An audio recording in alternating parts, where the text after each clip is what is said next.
We're going to be with Star Wars forever. But I always thought, and I hate to say this, the very best Star Wars was directed by George Lucas. Sir Scott, you're back in space. How do you feel? Pretty good, actually. I think I'm very happy with the film. I'm very proud of the film, actually. I think it's fun and surprisingly amusing. And I really enjoyed working with the man and the cast, of course. I guarantee you that at some point, everything's gonna go south on you. Ready? This is how I end. Now you can either accept that, or you can get to work. So this time, I don't want to spoil anything, but we can say there's no alien.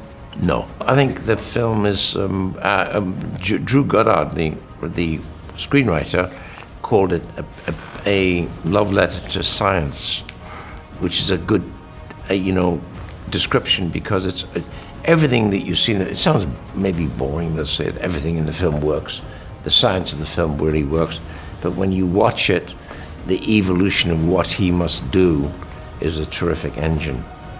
What he must do to stay alive is really what's great about the screenplay and about the story, and everything that he must do is real. It's gonna be 4 years for another mission to reach me. And I'm gonna have designed to last 31 days. So I gotta make water and grow food on a planet where nothing grows. But if I can't figure out a way to make contact with NASA, then none of this matters anyway. We've got an incoming message. Mein Gott. So I've heard that you're not that much a technic guy, but you are a do-it-yourself guy. Practicality, yeah, practicality. I'm very practical. I'm very practical the way I function in my work.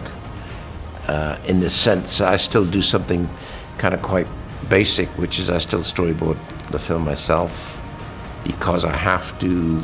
It helps me think of my way through it. And it's like writing. I know one or two very good writers in Hollywood, and one of the best. I once said to him, "Why don't you direct something?" He said, "I do." I said, "But you never have." He said, "By the time I've written every script, I've directed the movie." It's a very good way of putting it. So by the time I've storyboarded and then I'm almost on day one of shooting, I know exactly how the movie's going to go. Okay, so let's do the math. I have enough food to last for 50 days. He's going to starve to death long before we can help him. So I'm gonna have to science the shit out of this. He's 50 million miles away from home. He's totally alone. What the hell is he thinking right now? I am the greatest botanist on this planet. So how is it to be with you in the editing room? Do you take a walk, or do you already know what to tell? It varies for the most part, and over the years it changes. You evolve, and you evolve in terms of, how you make the movie, how you cast, how you deal with actors. And as I become more experienced, I can get away with a lot more. There's fewer people argue. In fact, no one argues anymore, really. But because I'm so experienced, I kind of know what's going to fly.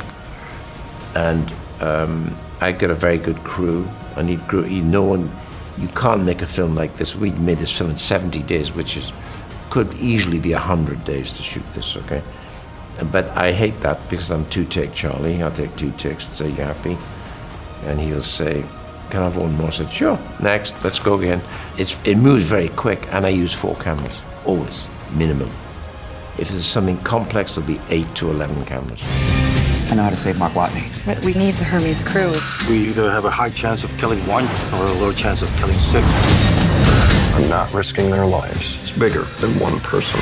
No, it's not. So do you go, for example, on the set and then tell Matt Damon your vision of the thing, of the character? Oh. Or do you just okay, the character, go ahead? No. You can't never do that.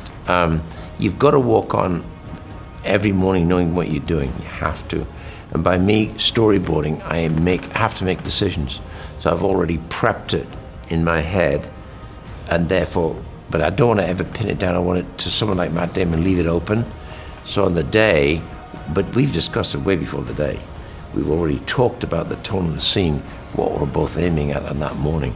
You do that sitting around in a room, sitting around a table, and you literally go through it clinically. This one, which one are we going to show fear? Which one are we going to not show fear? You know, this is humorous, is it? Yeah, it's humorous. Oh yeah, it's humorous. All those decisions are made way before you get there. You can't do that on the floor. Once you get on the floor, you got a clock ticking, which has got a dollar sign here. And if you do that on the floor, you're going to go boom, or it will. NASA rejected the mission. So if we do this, We're talking mutiny. If anything goes wrong, we die. do you realize how crazy this is? We had no other option. It seems like time is repeating because Star Wars is coming again. Are you looking forward to it? Star Wars will be a juggernaut this Christmas, whatever. And forever, we're going to be with Star Wars forever. But I always thought, and I hate to say this, the very best Star Wars was directed by George Lucas. The very first one? Well, I thought it was seminal. It was amazing. Because I think Stanley Kubrick had done 2001, which I thought was amazing. And then George did this fairy story, in a way. I call it like a fantasy. Even with, you know, it's the opposite side of the coin to 2001. 2001 is classified as absolutely real, and George's was more fantastic, but beautiful. And then I did Alien. When I saw Stanley's, I thought, I know how to. And when I was offered Alien, I think almost 10 years later, I knew exactly what to do. What do you think about remakes? And is there any movie your own movie you would like to remake?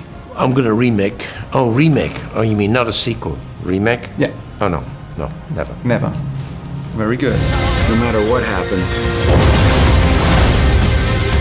tell the world, tell my family that I never stop fighting to make it home.